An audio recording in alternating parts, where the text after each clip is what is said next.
Genesis, chapter 1. 1 In the beginning, when God created the heavens and the earth. 2 The earth was a formless wasteland, and darkness covered the abyss, while a mighty wind swept over the waters. Then God said, "Let there be light," and there was light. 4 God saw how good the light was. God then separated the light from the darkness. 3 God called the light day, and the darkness he called night. Thus evening came, and morning followed, the first day. 6 Then God said, "Let there be a dome in the middle of the waters, to separate one body of water from the other." And so it happened. God made the dome, and it separated the water above the dome from the water below it. 8 God called the dome the sky. Evening came, and morning followed, the second day. Then God said, "Let the water under the sky be gathered into a single basin, so that the dry land may appear." And so it happened. The water under the sky was gathered into its basin, and the dry land appeared. 10 God called the dry land the earth, and the basin of the water he called the sea.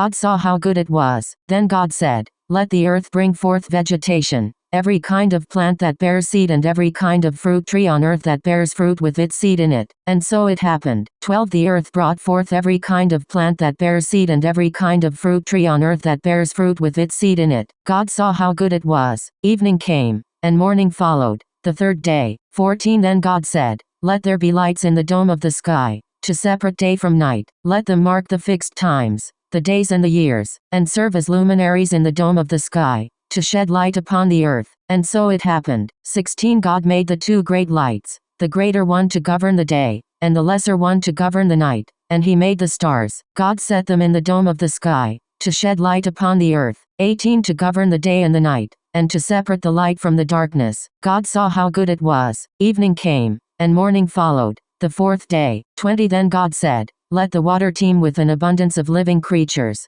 and on the earth let birds fly beneath the dome of the sky." And so it happened. God created the great sea monsters and all kinds of swimming creatures with which the water teems, and all kinds of winged birds. God saw how good it was. 22 And God blessed them, saying, "Be fertile, multiply, and fill the water of the seas, and let the birds multiply on the earth." Evening came, and morning followed, the fifth day. 24 Then God said, "Let the earth bring forth all kinds of living creatures, cattle, creeping things, and wild animals of all kinds." And so it happened. God made all kinds of wild animals, all kinds of cattle, and all kinds of creeping things of the earth. God saw how good it was. 26 For then God said, "Let us make man in our image, after our likeness. Let them have dominion over the fish of the sea, the birds of the air, and the cattle, and over all the wild animals and all the creatures that crawl on the ground." God created man in his image. In the divine image he created him. Male and female he created them. 28 God blessed them,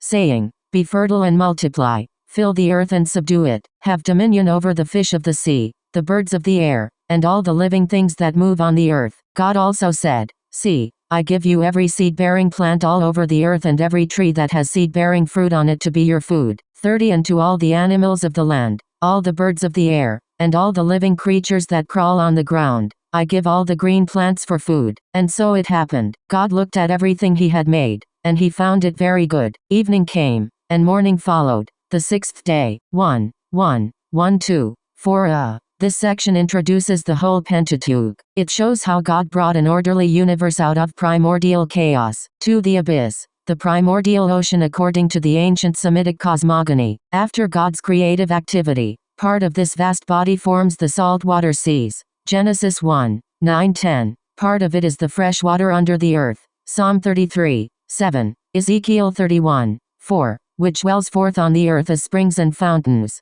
Genesis 7, 11, 8, 2. Proverb 3:20. Part of it, the upper water. Psalm 148, 4. Daniel 3, 60, is held up by the dome of the sky. Genesis 1, 6, 7, from which rain descends on the earth.